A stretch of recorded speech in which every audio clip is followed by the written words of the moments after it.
नमस्कार दोस्तों, हमारे इस चैनल पर आप लोग को स्वागत है। 10वीं के बाद यूपीएससी की तैयारी कैसे करें, एक लंबी गाइड है।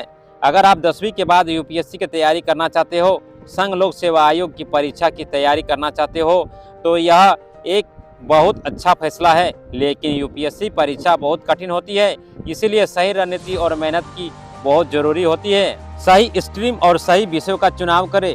11वीं 12वीं में यूपीएससी में कोई विशेष स्ट्रीम अनिवार्य नहीं है, लेकिन आर्ट्स और ह्यूमैनिटी स्ट्रीम लेना फायदेमंद हो सकता है, क्योंकि इससे इतिहास, राजनीतिक विज्ञान, भूगोल और अर्थशास्त्र जैसे विषय होते हैं जो यूपीएससी सिलेबस में जुड़े होते हैं। अगर आप साइंस या कॉमर्स लेना चाहते हैं तो साइंस में पीएम, और अगर आप इंजीनियर मेडिकल बैकग्राउंड से जाते हैं तो आपके बाद यूपीएससी के लिए एनसीईआरटी और अन्य किताबों को पढ़नी होगी। इससे अर्थशास्त्र, अकाउंटिंग होते हैं और यूपीएससी में मदद हो सकते हैं। सुझाव: अगर आप लक्ष्य में सिर्फ यूपीएससी हैं तो आर्ट, ह्यूमैनिटी, राजनीतिक विज्ञान, इतिहास, भूगोल, समाजशास्त्र, अर्थशास्त्र जैसे विषयों को आप चुनना सकते हैं। 11वीं और 12वीं की एनसीईआरटी किताबों को अच्छे से पढ़ें। यूपीएससी परीक्षा में एनसीईआरटी 6 से 12 की किताबों को बहुत अच्छी महत्वपूर्ण होती है, इसीलिए 11वीं और 12वीं की पढ़ाई के साथ साथ इन किताबों को गहराई से पढ़ें।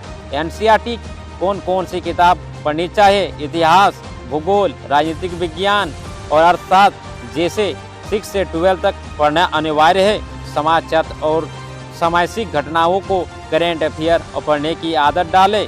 यूपीएससी करेंट अफेयर का बहुत महत्व होता है, इसलिए 11वीं और 12वीं से समाचार पत्र पढ़ने की आदत डाल दें।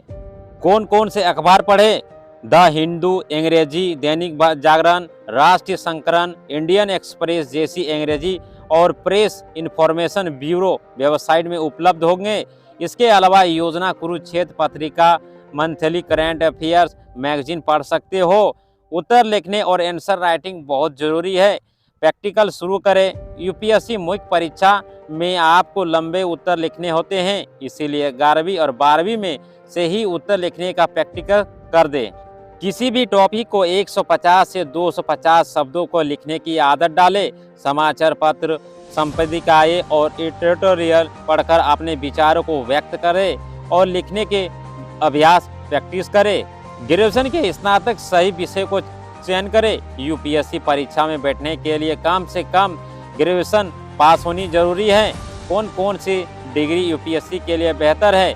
बीए, राजनीतिक विज्ञान, इतिहास, भूगोल, अर्थशास्त्र, समाजशास्त्र जैसे आप डिग्री ले सकते हैं। बीएससी अगर आपके विज्ञान पसंद हैं तो आप यूपीएससी का प्लान है तो बीटेक, एमबीबीएस, यूपीएससी के साथ इंजीनियर, मेडिकल करना चाहते हैं तो यह विकल्प भी ले सकते हैं। सुझाव: बीए सबसे अच्छा विकल्प है, क्योंकि इससे अधिकांश विषयों में यूपीएससी से जुड़े होते हैं। यूपीएससी परीक्षा पैटर्न, विश्लेषण और सिलेबस को अच्छे से समझे। यूपीएससी परीक्षा में 3 चरण होते हैं: प्रारंभिक परीक्षा, मुख्य परीक्षा जिसमें 9 पेपर होते हैं, और साक्षात्कार जिसे हम इंटरव्यू कहते हैं। यूपीएससी का सिलेबस बहुत बड़ा होता है, इसीलिए 11वीं से ही इसे समझे और टॉपिक को धीरे धीरे से कवर कर सकते हो।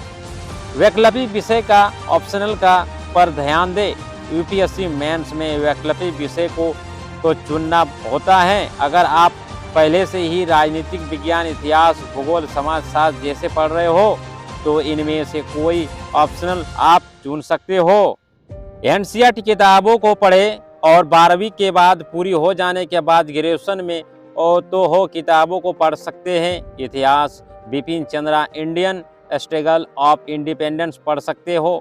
भूगोल में एससी लोग और अर्थव्यवस्था, रमेश सिंह, राजनीतिक विज्ञान, लक्ष्मीकांत, इंडियन पॉलिटी विज्ञान, लूसेंट, सामान्य विज्ञान। और जितना आप हो सके नोट्स बनाएं, जिससे आपके आने वाले परीक्षाओं में मदद मिल सके।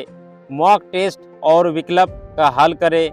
जब आप ग्रेजुएशन में हो तो नियमित रूप से मॉक टेस्ट के प्रैक्टिकल करें और हल करें। यूपीएससी में समय प्रबंध बहुत जरूरी होता है, इसलिए किसी भी ज़्यादा प्रैक्टिकल करें उतना अच्छा होगा। कहाँ से मॉक टेस्ट दे? विजन आईएएस, दृष्टि आईएएस, इनसाइट से आप जैसी वेबसाइट से यूपीएससी में पिछले साल के प्रश्न पत्र को हल करें। 10वीं अच्छी कोचिंग ज्वाइन करें और सेल्फ स्टडी करें। अगर आप सेल्फ स्टडी कर सकते हो तो कोचिंग जरूरी नहीं है, लेकिन अगर आप ग्रेजुएट की ज़रूरत महसूस हो तो आप किसी भी अच्छी ऑनलाइन ऑफलाइन कोचिंग को ऑनलाइन ले सकते हो, जैसे दृष्टि आईएएस हिंदी मीडियम, और हमारे इस चैनल के साथ जुड़ सकते हो। निष्कर्ष, फाइनल एडवाइस, 10वीं के बाद यूपीएससी की तैयारी में शुरू करने से आपको बहुत अच्छा फायदा मिलेगा, लेकिन आपको लगातार मेहनत करनी होगी।